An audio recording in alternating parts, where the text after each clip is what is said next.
Everyone felt at least once the fear realizing that your phone is helplessly falling. Luckily, you have a Nokia 3310. Despite this, the crushing and explosions, it never breaks, making everyone trust Nokia, when suddenly, it vanished. So what happened to Nokia now? But bringing you back to the 1980s, the Macintosh and Windows PC started to emerge. Nokia was barely a tech company and was focusing on multiple industrial sectors, from toilet papers to boots to car tires to then focusing on 1G telephone technologies from cars to the Finnish military.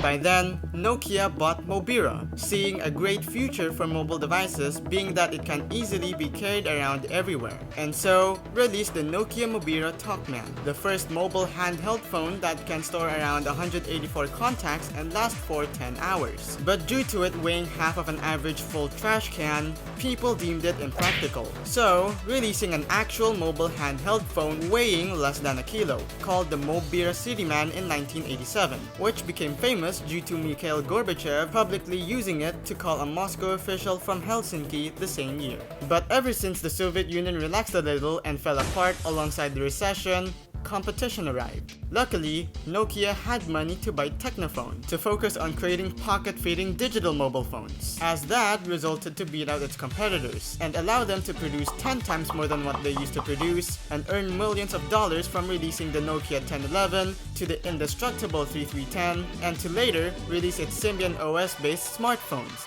also achieving Nokia's dream to globally become the most largest tech company to connect people by the early 2000s, until Apple dents in and introduces the iPhone. But by then, Nokia's management started to become chaotic, from continuing to release the same products without realizing the potential of the iPhone to then collapsing to the ground. Now what?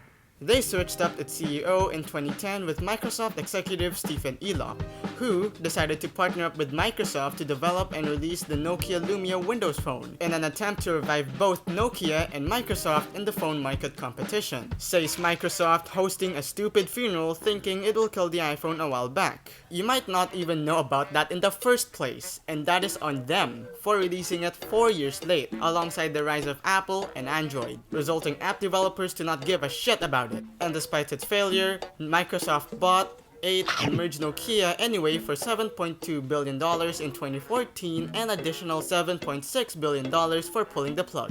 Kissing goodbye to Nokia not forever.